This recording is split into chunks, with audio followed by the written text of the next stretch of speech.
Anxious about doing this interview, so he asked me, his therapist, to do it instead. The best way to describe Kyle is that he's someone who learned all his social skills from books, written by people who learned all their social skills from books. Kyle's been performing magic since the age of 10. Kyle does magic because he has a latent and persistent compulsion to lie. To help Kyle overcome stage fright, we intend to build him up gradually. First, he'll perform for inanimate objects, then fish, then parrots, then flamingos, and then finally asbestos. I think that Kyle will be able to perform for Penn and Teller. The therapy has never failed, and I have no doubt that he will flourish. Well, thank you for the interview, and I wish him the best tomorrow. Good night.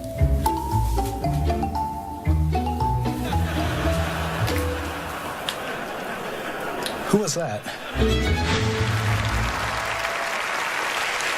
As his bio states, our next act emerged from his mother 23 years ago covered in amniotic fluid. Well, I can't think of a more beautiful introduction myself, so please welcome the young and recently showered Kyle Eschen.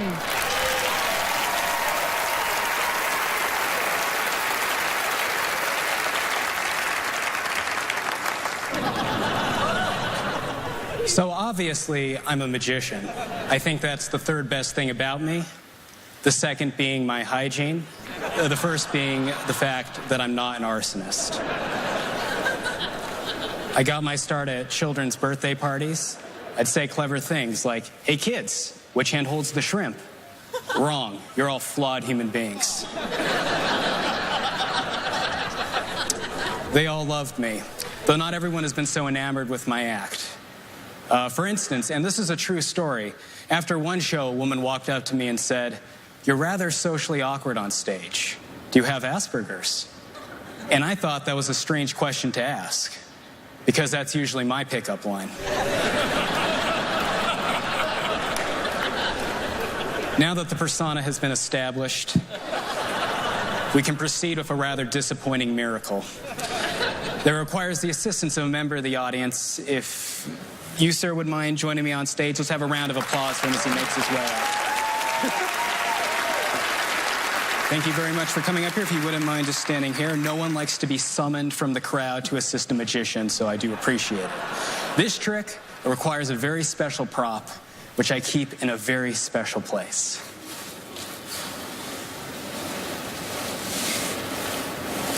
My pocket. Now, I know you were expecting me to pull something out of your ear, but in fact, I did the opposite. I put something in. You'll discover in about a week's time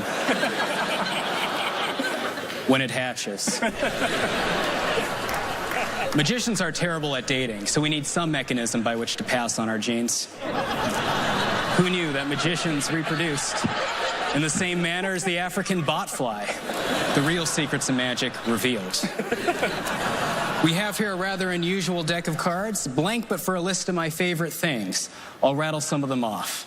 We have here waffles, beans, liver, lint, wood chips, doorknobs, bleach, pollen, the usual suspects. The important point is that they're all distinct. There are no duplicates among them. I actually have a compelling theatrical motivation for having these, but I'm going to skip that because nobody cares. We require one of these cards to be picked, one item to be picked. So as I run my thumb down the side of the deck, please just say stop anytime. Stop. Here? Yep. Please hold out your palm up. I will deal you that card. And please cup your other hand beneath as if holding water or perhaps bile. My favorite emulsifier, though I don't think I'm alone in that.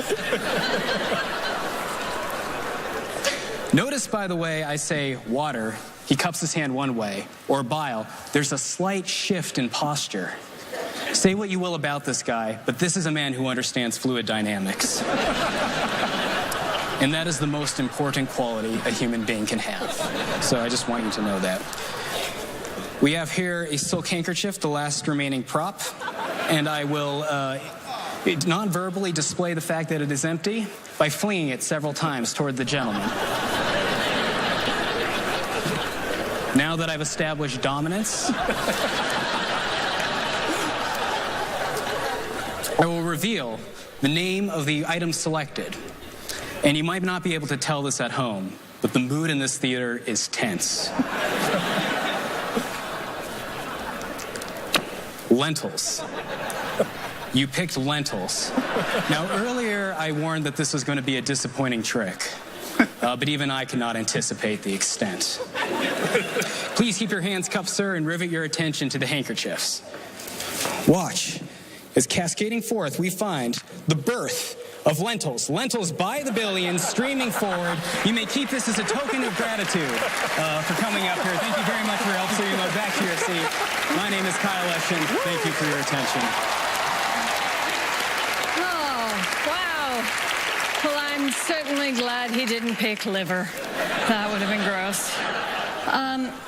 Hi, so you won't be upset if I don't call you for my daughter's birthday party, right? I will not. Okay, good. You seem like a happy guy, huh? Ecstatic. Yeah, I could tell. And what actually brought you into magic? Like, when did you decide that's what you wanted to do? A family friend showed me a card trick, and he would not tell me how it was done. So in retaliation, I spent 13 years learning the craft. That's commitment. Is this like your character? Or is this who you are? I toned down the awkwardness for the stage. Good to know. All right, cool. One last thing before we go to the guys. Yes. Do you have any recipes that you can do with the lentils? I eat lentils dry, although they're good seasoned with a little bit of saline. Gentlemen? We love you. Thank you.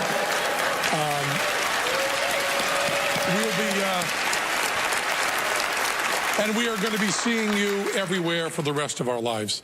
You're going to be a force to be reckoned with. There's no doubt about that. I really don't want to talk at all about the magic, although I love the fact, and this will serve you very well for the rest of your life, that you are able to stand with your hands as though you were palming something, even when you're not palming something. It's very natural for you. That'll be very, very useful. But I want to say that you did something truly impossible and truly amazing here. The best thing we can say about you is you are doing something that many, many magicians try to do and very few pull off, and that is, whether you fool anybody or not, you are funny.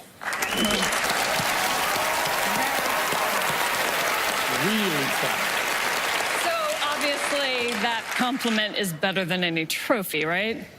I mean... That is true. All right. It's a worthwhile trade-off. Right, but you know that you probably didn't fool them, but... Not at all. That they might become a trio with you.